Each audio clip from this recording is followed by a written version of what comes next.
of this year's Organising Award is GMB member Stephen Garelick.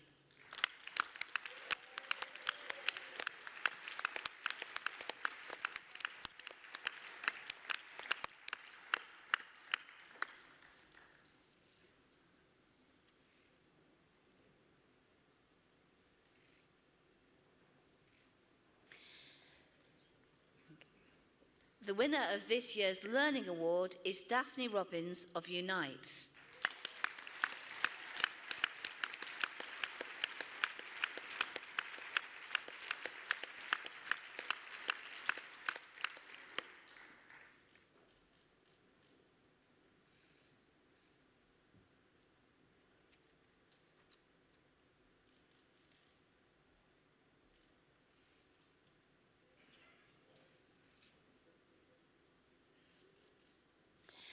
The winner of this year's Young Members Award is PCS activist Stephen Warwick.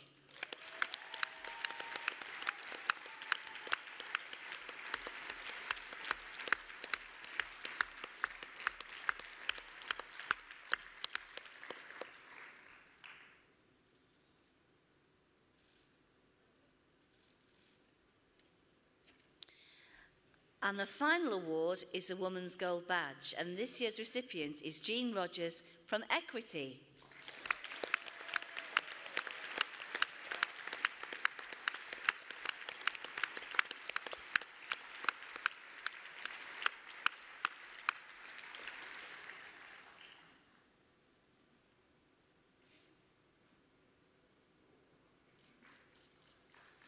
And Francis is also awarding the Women's Gold Badge to Jean.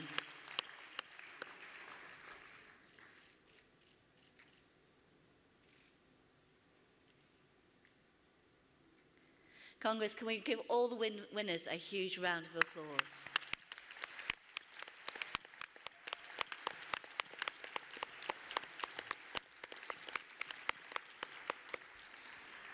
Thank you. I call paragraph 6.7. Delegates, we return this afternoon to section 1 of the General Council report, The Economy, the section on industrial policy from page 18.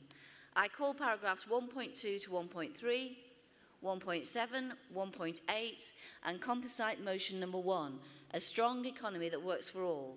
The General Council support the composite motion, moved by Unite, seconded by ASLEF, supported by Community, and PCS and CWU have indicated that they would like to speak, and I will accept those speakers.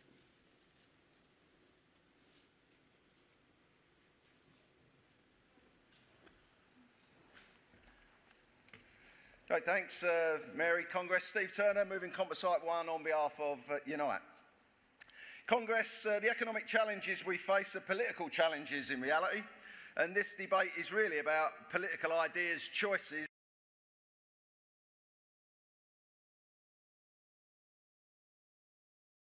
concept era, never, of course, to return. And as far as industrial strategy is concerned, they wouldn't recognise one if it came up and punched them in the face.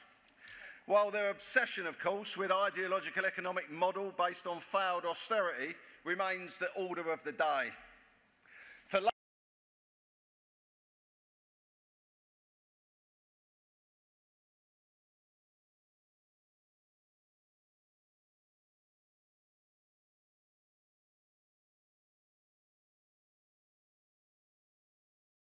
austerity that laid out a vision of hope and opportunity, supported by a new economic model.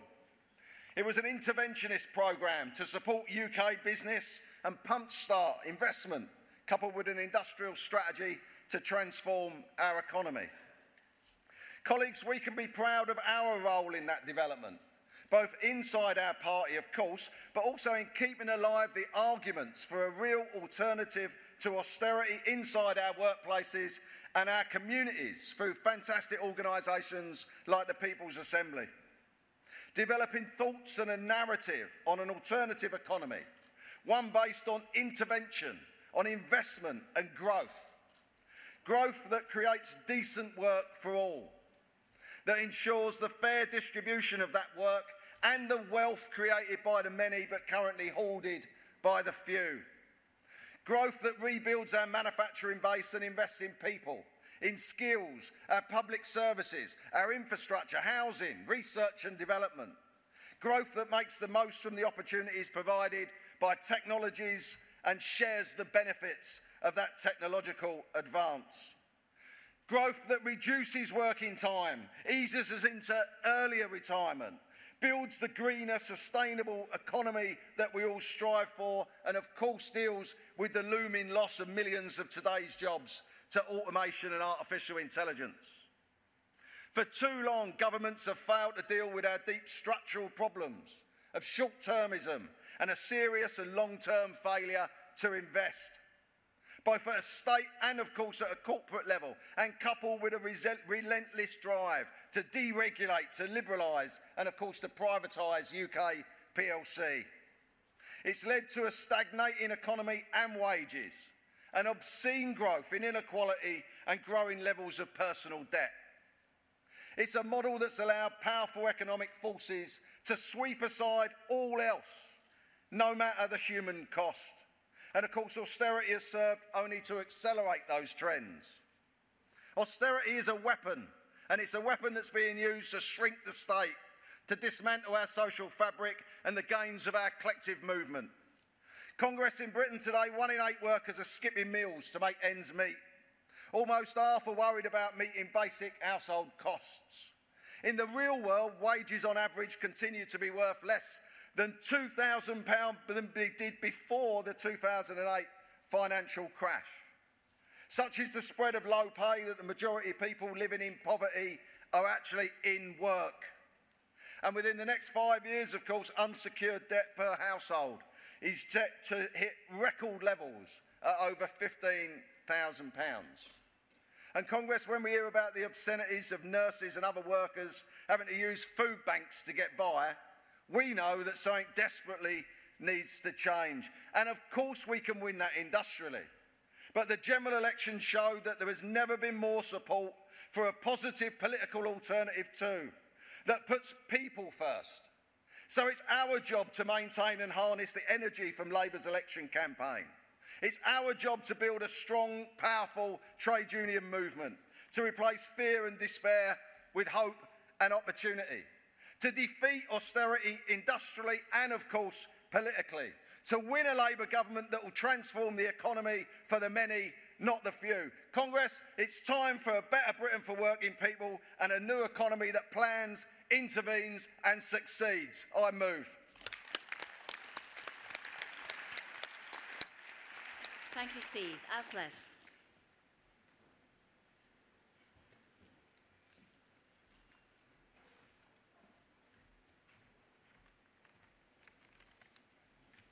President, Congress, Gary McKenny, Aslef, proud to be second in Comsite 1. Political parties across the spectrum are talking about the importance of infrastructure investment, but we have yet to see anywhere near enough investment under the Tory-led coalition, the last Tory government, nor do we hold our breath with this Tory minority government. We are told the need to have a flexible workforce, nearly always at the cost of the worker, in order to make the economy competitive in our globalised world. Yet the World Economic Forum's Global Competitiveness Index ranks Britain 24th in the world of perceived quality of infrastructure. On transport infrastructure is ranked 13th, and on our railways 18th. Britain is the 5th biggest economy in the world. Therefore, creating infrastructure to match our status could dramatically bolster the economy. Borrowing to invest makes economic sense and is supported from groups as diverse as trade unions, the CBI and the OECD. The OECD points out that governments in many countries are currently able to borrow for long periods at very low interest rates, and therefore has urged them to increase spending on public investment projects. This will in turn more than pay for themselves. The report explains that 0.5% of GDP investment in infrastructure, which amounts to about 9 billion, could boost GDP by almost 0.6% and not 0.2% of the national debt share of GDP. This means a stimulus such as this effectively pays for itself. Yet, in July, the Tories reneged on their promise to electrify Great Western Main Line from Cardiff to Swansea, the Midland Main Line and tracks in the Lake District. This was despite many assurances over the years that the work was going to happen. Electrified rail is faster, greener, more efficient and more reliable. Despite the government's protestations that bio-mode trains are a better alternative, we know that this is not a long-term answer for our transport needs. This represents short-termism and the same old Tory agenda of cuts. Not only are the electrified lines have improved transport network, the work would have brought good quality jobs in regions that have not had the same investment as the South East and possibly the possibility of apprenticeships and training opportunities. The headline figures of unemployment have superficially looked okay despite the economic turbulence, but a small scratch below the surface shows that many of the jobs are insecure, on 0 hours, low pay and offer little opportunity to develop in the workforce. Infrastructure investment could be an opportunity to stimulate economy through creating jobs as many sectors such as engineering, transport and the growing green economy.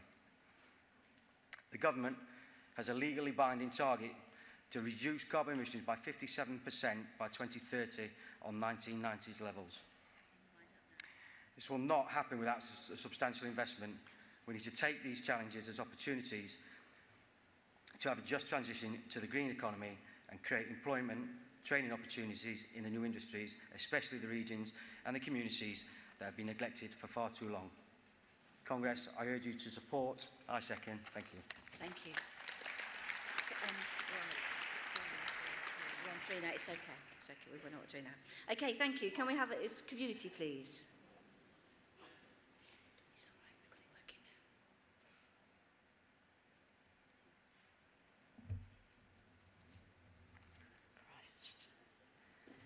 now. President, delegates, Jan Bounds community supporting the compositive.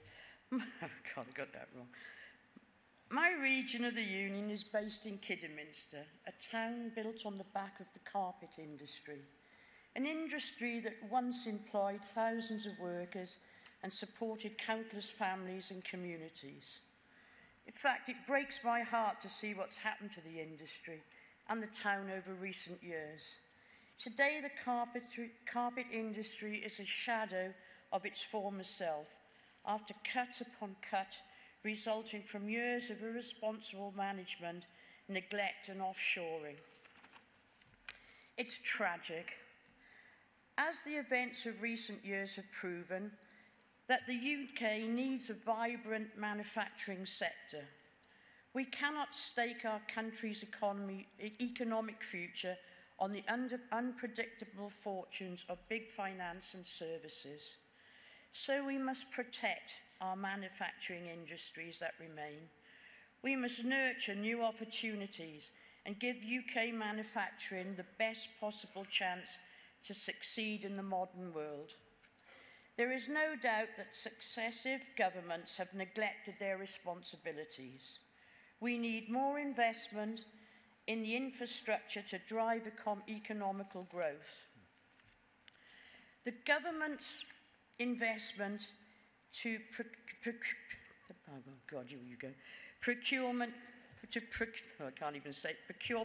procurement of policies must support UK businesses right through to the supply chain, just like they do across Europe. Publicly invested projects must be made to work for our home industries and support UK jobs. Like HS2, if the railways are not made from railroad in the UK, which in turn is produced from UK billets forged from UK steel, then it will be a national disgrace. Value for taxpayers does not mean procuring manufactured products at the cheapest price. It means exacting maximum value for UK businesses throughout the supply chain. to support employment and skills and to encourage companies to invest and grow. And it means government giving us a sign that our manufacturing industries are valued and have a future. And it's not just us here in this room that are prepared to fight for it. Please support. Thank you. And now we have PCS.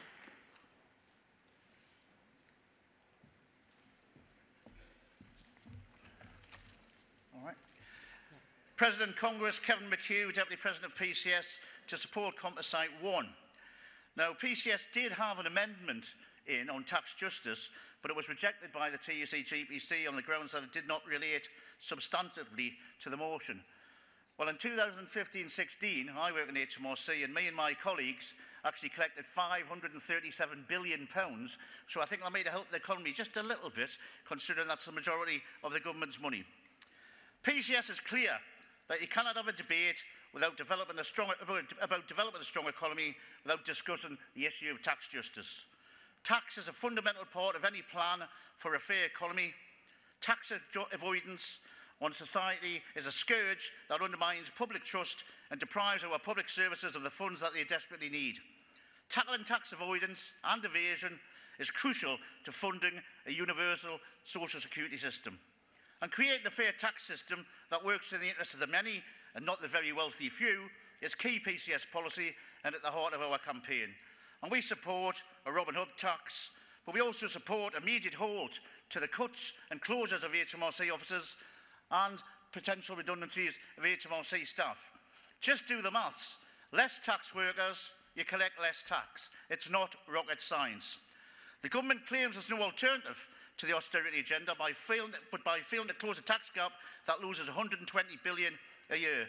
And at the same time, benefits are slashed, public services closed, and everybody else, high earners, have been given a tax cut when public sector workers and our members in HMRC have seen their income fall against inflation and the rise in cost of living. In November 2015, HMRC announced its plans to cut its officers, get this, from 170 officers to just 17 officers in the country. That will actually have a significant threat to the operation of HMRC, its service to the public and to the working lives of staff. There is a booklet downstairs at the PCS stall. It's free. Have a look, see where a tax office is closing somewhere near you, because it will be. If you're in Wales, for instance, there's 2 offices. If you live in Leeds and you want to travel north to the next office, it's my office in Newcastle. That's if they get away with their plans. In addition, the government's finance bill, which is currently going through Parliament, props up a rigged system by preserving non-dom status of offshore trusts and loosens the rules on business investment relief, which increases the scope for non-doms to avoid tax when they bring funds into the United Kingdom. We need a strong economy. Let's make the rich individuals and large corporations pay the tax that is due. They're the real scroungers, not the people claiming benefits. Stop the cuts in HMRC. We'll help the economy, and by doing that, we'll prosecute the fiddlers. Support the motion. Thank you. CWU.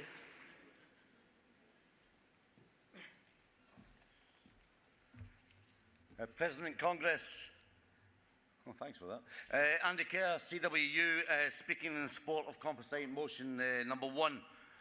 The CWU is fully behind this motion, which calls for the crucial investment needed in infrastructure across the UK. But in particular, we would like to draw out one element in communications. That is investment in high-quality broadband, universal broadband, which is essential for Britain to thrive and to ensure full participation in society and the economy, and is crucially at the centre of the future world of work. Broadband networks are increasingly being used to deliver public services, and you've heard Kevin make a comment a minute ago about financial services, tax services, but also in healthcare. And improved connectivity is expected to bring a net increase in jobs, improve social cohesion and reduce carbon emissions. Affordable broadband communication services are now a prerequisite for a full participation in our knowledge-based society, enabling everyone to go online as part of a broad digitisation strategy could add another £63 billion to the economy.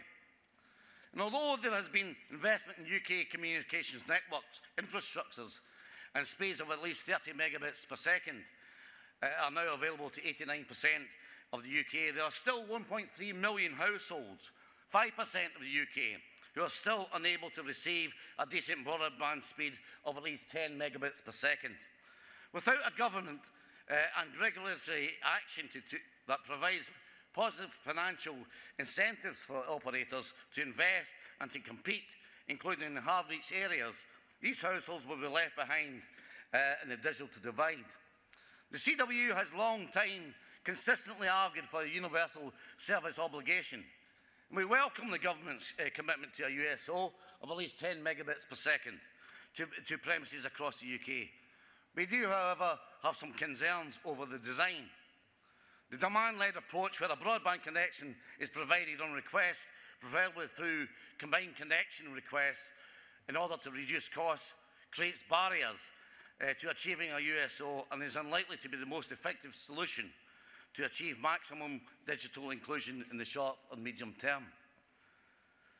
BT, for example, has made clear that it is willing to contribute to the provision of a USO for 10 megabits per second in broadband if the regulatory and policy environment supports its investment case. This includes investing over £6 billion over the next 3 years to extend superfast broadband beyond 95% by 2020. The government note in their USO consultation that they are considering this option, but to date, no decision has been made. In addition, the CWU supports the need for full inclusion of the UK's population with digital skills, and more needs to be done to get people online if the maximum benefit for the economy, businesses and individuals is to be realised. The CWU believe that regulatory environment must have a part to play in providing a UK's digital infrastructure. We believe that Ofcom should avoid an approach which focuses narrowly on reducing prices in the short term. It must establish a regulatory environment in which long-term investment and resourcing considerations are properly accounted for, including a highly qualified, highly skilled, and one that we believe should be fully unionised. This is essential for strengthening the UK's digital infrastructure and ensuring world-class connectivity for the nation. And I congratulate the Unite for putting forward this motion, and I ask you to fully support it. Thank you very much. Thank you. So, delegates, I'm going to put composite motion number 1, a strong economy that works for all, to the vote. Will all those in favour please show? All those against? That's carried unanimously. Thank you, Congress. Congress, I'd now like to invite onto the platform the leader of the Labour Party, Jeremy Corbyn.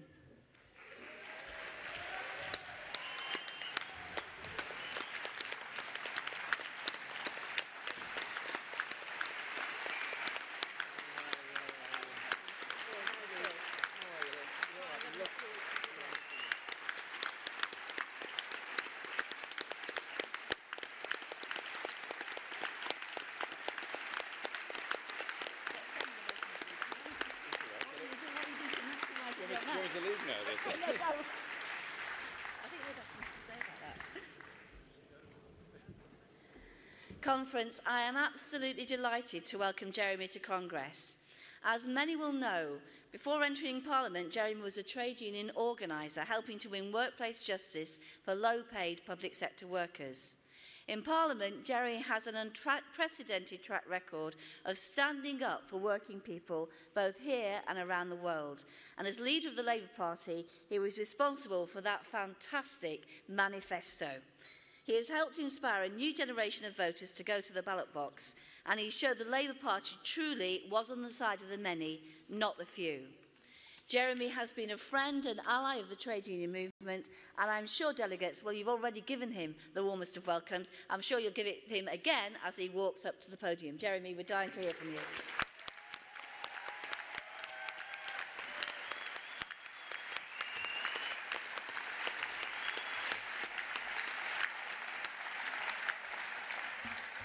Congress, thank you.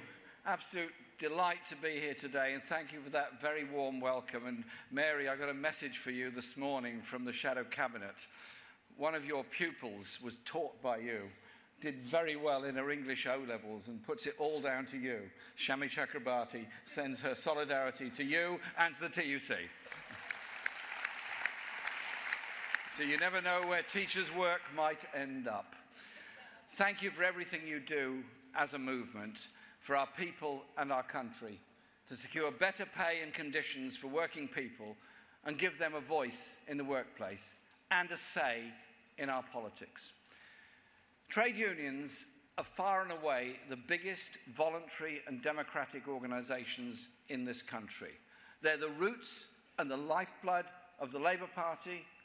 You are abused by the powerful and your rights attacked, including by this government. But the trade union movement represents the best of Britain and is a vital engine of progress in our democracy. And of course, trade unionism has always had international solidarity at its heart.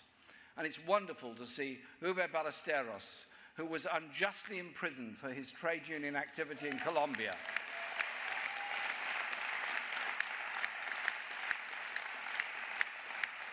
freed by international solidarity action by many people in this hall, and he's here with us today, and I just had the honour of speaking to him for a few minutes before I came into the hall, and I'm looking forward to him giving a more detailed briefing on the situation facing trade unionists in Colombia. Thank you for all you do for trade unionists under threat and imprisonment anywhere all around our world. Solidarity is vital. Please keep it up. But despite all your tireless efforts as trade unionists, modern Britain is marked by growing insecurity at work, which undermines and holds back both low-paid workers and the better paid. In fact, insecurity now goes to the very top of our public life. Think of poor Theresa May and the insecurity she's facing at the present time. But Congress, this escalating insecurity is not only bad for individual workers and their families, as it weakens bargaining strength and holds down pay, just as it fuels stress and powerlessness, it's also bad for our economy and for our whole society. This epidemic of low pay, which is closely tied up with insecurity at work, ruins people's lives, leaving workers and their families locked in poverty. It damages the economy as people have less to spend. It costs us all because it means more paid in tax credits and housing benefit from the public purse, and it means less tax being paid to fund public services. So I want to pay tribute to those unions which are working so hard to organise insecure workers and have taken on the exploiters, as Unite has done at Sports Direct, as the Bakers Union has done so impressively last week at McDonald's.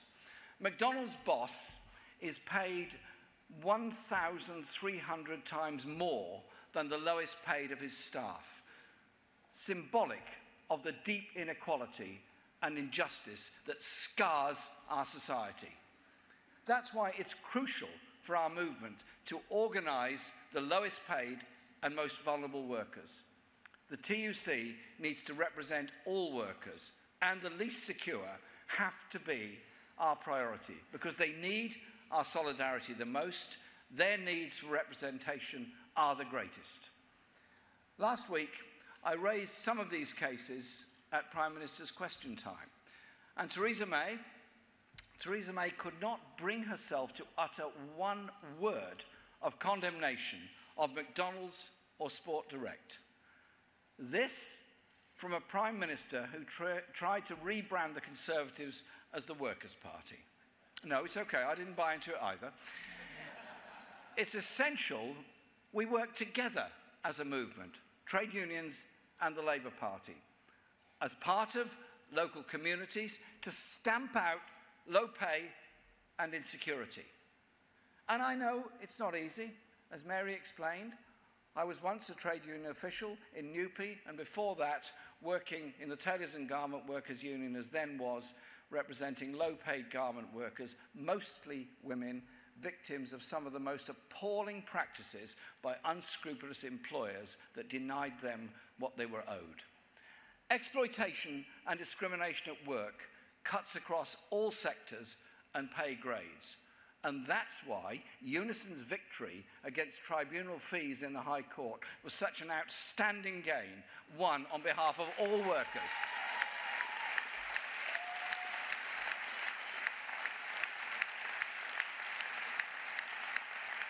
Thank you, Unison, for that effort and winning that. It's meant so much to so many people.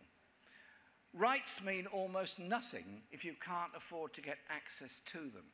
And Congress, we're united behind the CWU and the 100,000 Royal Mail workers about to be balloted, fighting against cuts to their pay and pensions.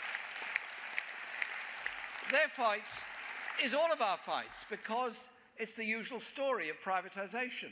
First, the company get the assets on the cheap, then they hike prices and cut services for the public, and next they cut workers' pay and pensions. Privatisation is about transferring wealth and power from the many to an elite few. And when the workers who provide the public services we all rely on are having to use food banks, you know that something is deeply wrong in this country. 7 years of Tory pay cuts have not only caused real hardship, they've damaged our public services by hitting recruitment, retention, and crucially, morale. This government's position seems to change by the hour. At the weekend, we were led to believe the pay cap was a thing of the past. Yesterday, the Prime Minister's spokesman said it would continue as planned. Today, as inflation rises to nigh on 3%, they try to divide people on the cheap. The POA is right. A pay cut is a pay cut. We must be united in breaking the pay cap for all workers. So let me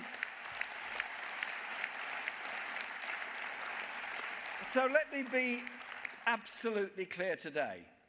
The Labour Party totally rejects the Tories' attempt to divide and rule, to play one sector off against another. A Labour government will end the public sector pay cap and give all workers the pay rise they deserve and so desperately need. That is our policy.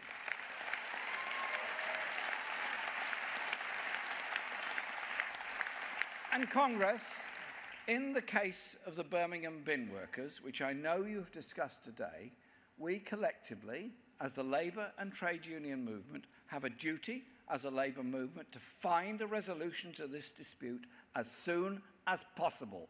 Please, let's get that done quickly. Congress, we often talk about workers' rights, but we're not just talking about rights at work. We're talking about people's lives, about the chance to live a decent life, about work-life balance, the security of your home, living standards, your family life, and your mental health too. A Manchester University study recently found that poor quality jobs are actually worse for mental health than unemployment. Most people spend most of their lives as workers, selling their time, labour and skills. Workers' rights are human rights. They give protections to every single person in employment and indirectly to many more, children and carers as well as those who need care.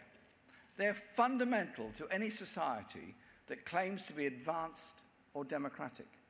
And yet these rights, your rights as workers, hard-won over generations, are currently being sacrificed by this Conservative government on the altar of a failing and ever more ruthless form of capitalism.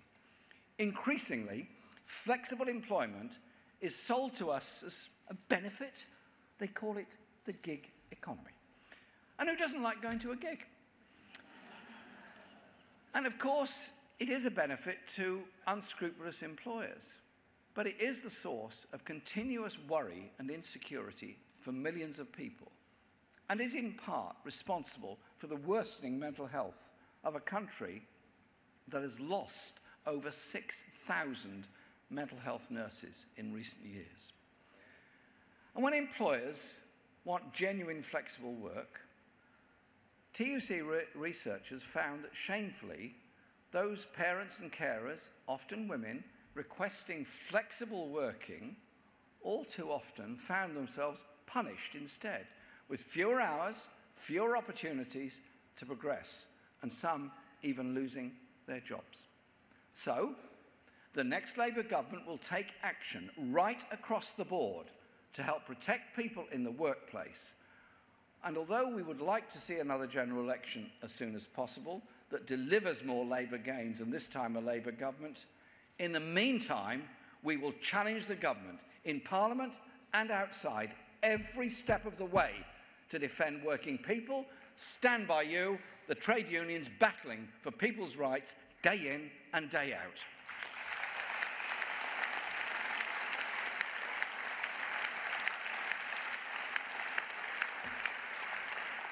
Rights are won by all of us together, but they have to be constantly defended and enforced. And that's why we're opposing the Tories' dangerous EU withdrawal bill. Not out of any attempt to frustrate the vote to leave, but because of the extraordinary, unaccountable powers it would hand to a Tory government. To impose decisions, scrap protections, rip up workers' rights without Parliament having any say whatsoever. This is a threat to every worker in this country. You simply cannot trust the Tories with your rights at work, and that's why Labour voted against the bill last night.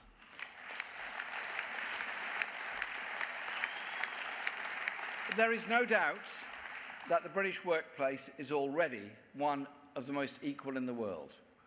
We have a huge and damaging imbalance of power between employers and employees, which has led to the proliferation of low-wage jobs, race-to-the-bottom agency workers, zero-hours contracts, and employers avoiding paying sick pay, holiday pay, and even the minimum wage through bogus self-employment.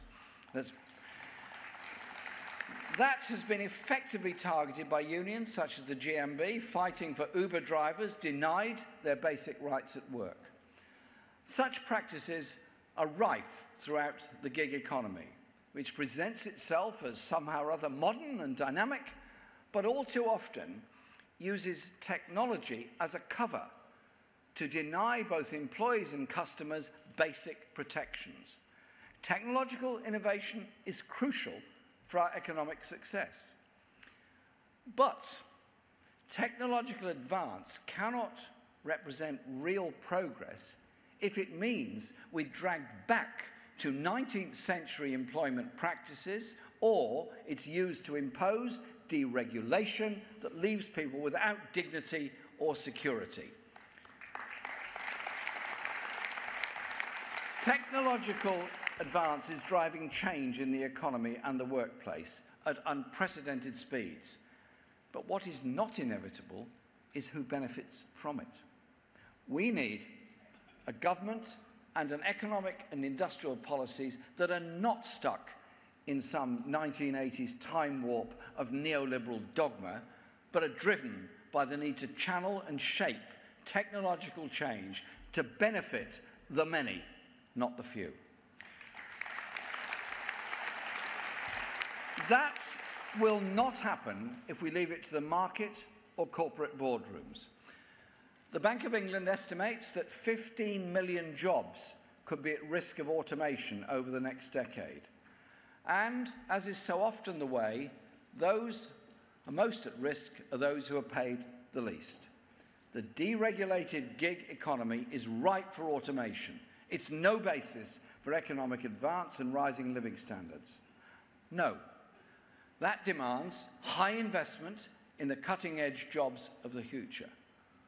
When you add the Conservatives' continuing determination to hack away at the role of the state, cutting investment, squeezing public services, and removing your rights, it's not hard to see the dangers of the present course we're headed on.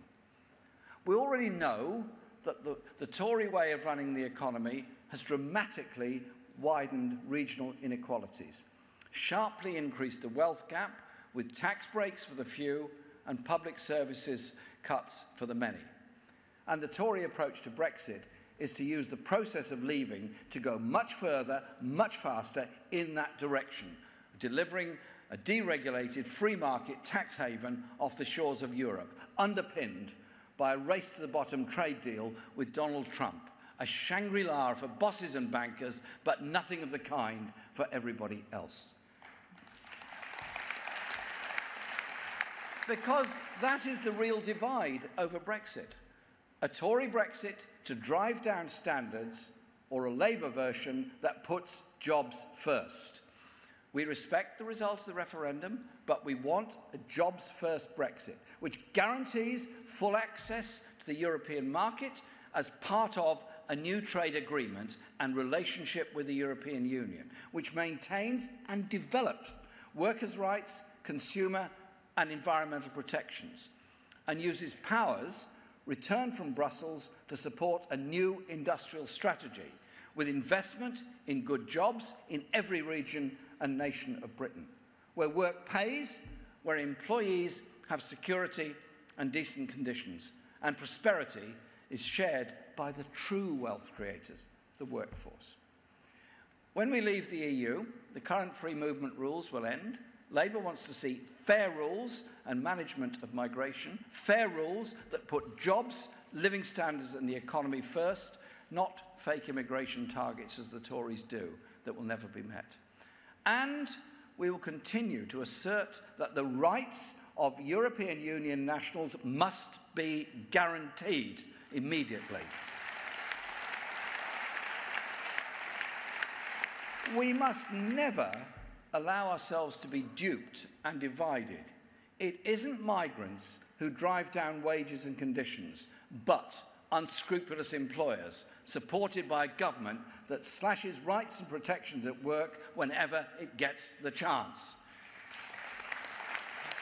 It's our movement that's been the bedrock of resisting racism and fascism in the workplace and on the streets, and we must continue to oppose the division that the far right would seek to impose. So, if we want to tackle low pay and insecure work, we need a Labour government strengthening workers' rights, enforced by strong trade unions, taking action to prevent employers undercutting pay and conditions, not closed borders, xenophobic intimidation and scapegoating. That's why our general election manifesto set out a 20-point plan for security and equality at work, including equal rights for all from day one in a job, banning zero-hours contracts, guaranteeing unions a right of access to workplaces, raising the minimum wage to a real living wage, ending the public sector pay cap, setting maximum pay ratios of 20:1 in the public sector and beyond, banning unpaid internships, doubling paternity pay, reinstating protection against harassment and work, and support the Dying to Work campaign to protect workers suffering from terminal illnesses.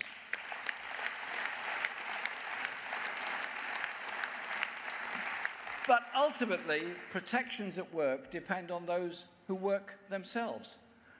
Winning a Labour government, even one with a programme to transform the country, which is now our goal, is simply not enough. That's why the most important thing any worker can do is join a trade union.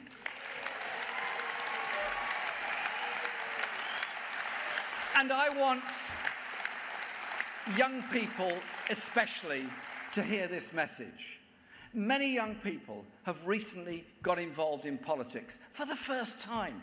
Tens of thousands of young people have joined the Labour Party in the recent months. And at the recent general election, we saw the long-running decline in young people voting totally reversed, with young people voting in higher numbers than they have for a generation. Politics is about power, and democratic politics is about putting power in the hands of the many, not just the few. The principle applies to the workplace too. If you want a job that pays a decent wage, that gives you a chance to get on in life, live independently and enjoy your work, then join a trade union.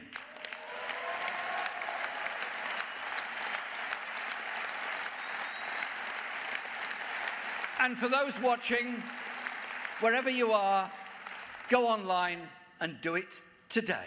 You'll never regret it.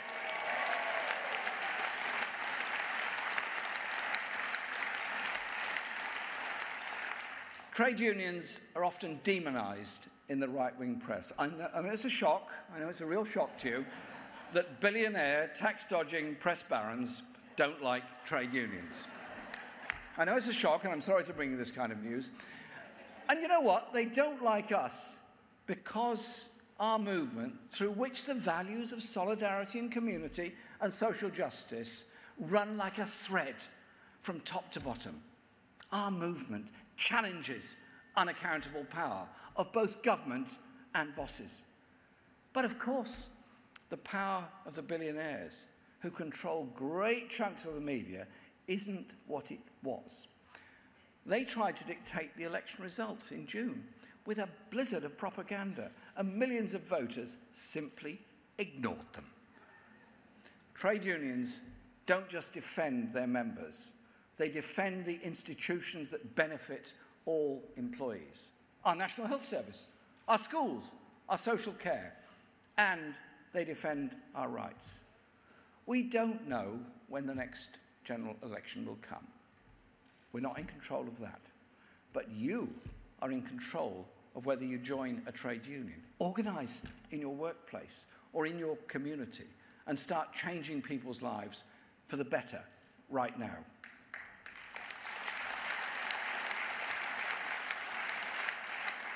We don't know how long it will take, but this weak and chaotic government will be prized out of Downing Street. And we know that the advances we made in the general election in June are just a powerful springboard to win the radical Labour government we want to see. So together we can change our country so it truly works for the many, not the few.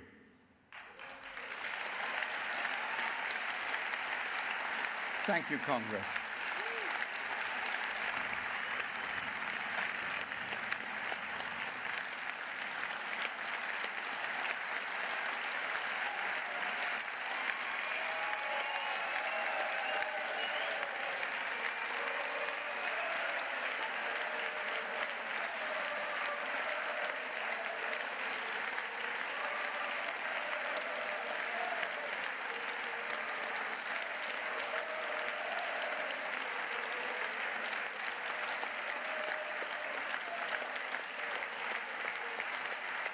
Thank you very much. Thank you for the honour of inviting me to Congress, and thank you for all you do as trade unionists, day in and day out, supporting people who need that help and support. Thank you.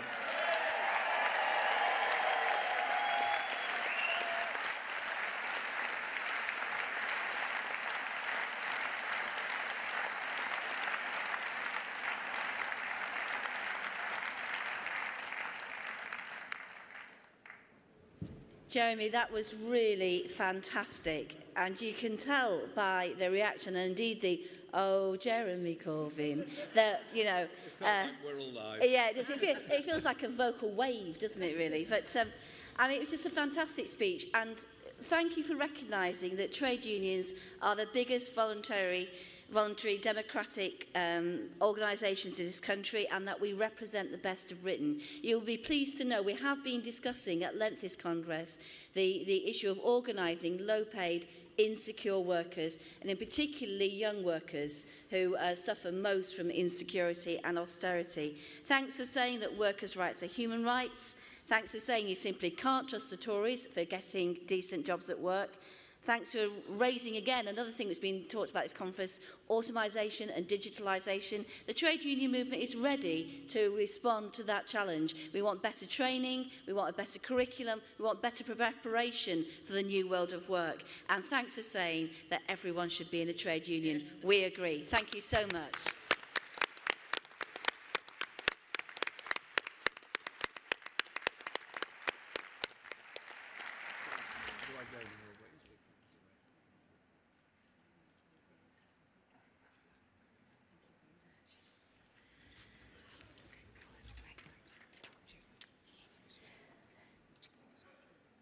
Delegates, don't all just exit, because it's not fair on the next union.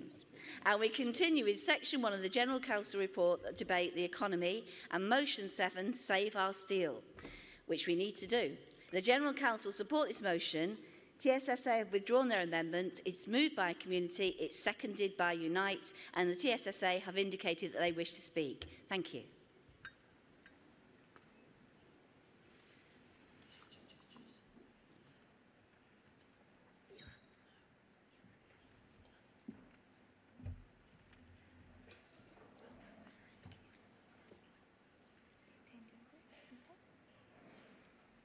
President, Congress, Jacqueline Thomas, Community, proposing the motion Save Our Steel. Conference, as you know, our union represents thousands of steelworkers across the UK. And I'm one of them. I work at Tata Steel in Llanwern. Over the past 18 months, myself and my colleagues have faced uncertainty and heartbreak that comes with the lack of a decent industrial strategy.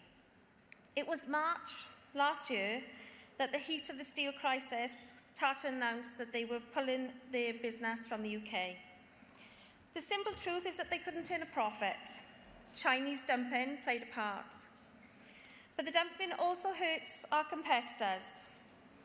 What really threatened to kill us was the lack of support from the successive governments who failed to understand the importance of heavy industry. For decades, government policy has prioritised the City of London over manufacturing. As a result, thousands of jobs have been lost in our communities. Steelworkers didn't stand by while our jobs were under threat. Instead, we launched a campaign, Save Our Steel. We marched in our communities in Scunthorpe, Motherwell, Newport, Corby and Port Talbot, joined by our colleagues from Trostre, Shotton, Hartlepool. We even rallied in Sheffield. We marched in Brussels, and we marched on Parliament. Marching as steelworkers, as steel unions and steel communities, lifting up our voices on the government to save our steel. And last year you invited the steelworkers to Congress where you gave us our support, which we thank you for again. Congress, our campaign has made a difference. We got the government to listen, but now we need to see if they will act, which is why we're calling on your support again. Industries like steel now compete in the global market, and given fair chance, I back our workforce against any in the world. But we're forced to compete on a playing field that's not level, and against countries like China that don't play by the rules. Our countries like Germany find ways to support their industries through their energy policy, tax this one, and procurement. Which is why we must follow their lead if we want a steel sector in 20 years. That's why we need a proper industrial strategy to enable industries like steel to prosper in this changing world. Over the past year, we've been working in the industry to develop a sector strategy for steel. There's now a deal on the table which has been backed by all steel unions and employers. We now need the government to back it, to support high-quality jobs and communities that depend on them. We can have no more words for the government. So we still got to keep the pressure up, even if it means putting the feet on the back of their necks, and believe you me, with my stilettos, they wouldn't want that.